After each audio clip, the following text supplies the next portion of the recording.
حضرت ابراہیم علیہ السلام کا تذکرہ اللہ تعالیٰ نے قرآن کریم میں بیان فرمایا۔ اللہ نے حضرت ابراہیم علیہ السلام کے نام پر قرآن کریم میں پوری سورت نازل فرما دی۔ حضرت ابراہیم علیہ السلام اپنے والد کو دین کی دعوت دی تو والد محترم نے انکار کیا۔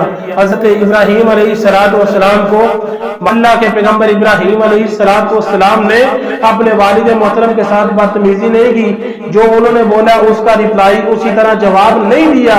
اللہ کے پیغمبر ابراہیم علیہ السلام کیا کہتے ہیں؟ ابا جان، قال السلام علیک استغفر لک ربی، میں اللہ تعالیٰ سے آپ کے لیے دعا کروں گا، آپ میرا آخری اسلام قبول کر لے، اللہ تعالیٰ کے حضور میں آپ کے لیے دعا کروں گا، اللہ آپ کو معاف فرما دے۔ اللہ کے پیغمبر ابراہیم علیہ السلام کی زندگی کا یہ امتحان شروع ہوا، یہ امتحانات کا سلسلہ آگے جاری و ساری ہے۔ اللہ کے پیغمبر ابراہیم علیہ السلام کو اللہ تعالیٰ نے بڑھاپے کی عمر میں ایک بیٹا عطا فرمایا۔ پھر اللہ تعالیٰ فرماتے ہیں ابراہیم اس کی گردن پہ چھری چلا دو۔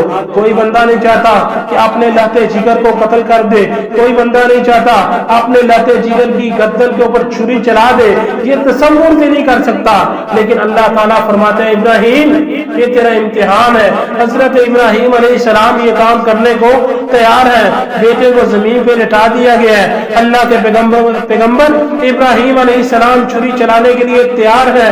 خالق ارض و سما نے فرمایا ابراہیم یہ تیرا امتحان تھا، تو اس امتحان میں پاس ہو گیا ہے، میں تیری اس سنت کو قیامت تک زندہ رکھوں گا۔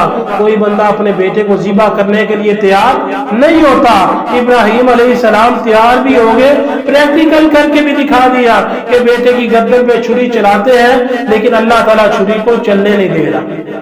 جو اللہ کریم پانی کو طاقت دی ہے کہ پانی بہا کے لے جائے، اگر حضرت موسیٰ علیہ السلام کا صدوق پانی میں بہتا ہوا غرق نہیں ہوتا، پانی میں بہ کر حضرت موسیٰ علیہ السلام زندہ و سالم نکل آئے، یہ اللہ تعالیٰ کی قدرت ہے۔ آگ کا کام ہے جلا دینا، حضرت ابراہیم علیہ السلام کو اگر آگ میں پھینکا جائے تو آگ ابراہیم علیہ السلام کو جلائے گا۔ اس کا مطلب کیا ہے کہ اللہ فرماتے ہیں جو آپ چاہتے ہیں وہ نہیں ہوگا، جو میں چاہتا ہوں وہ ہوگا۔ اللہ رب العالمین ابراہیم علیہ السلام کو زندہ و سلامت باہر نکالا۔ اللہ کے پیغمبر ابراہیم علیہ السلام کا یہ امتحان تھا۔ اللہ تعالیٰ فرماتا ہے ابراہیم اس کو میں قیامت تک لوگوں کے لیے زندہ رکھوں گا۔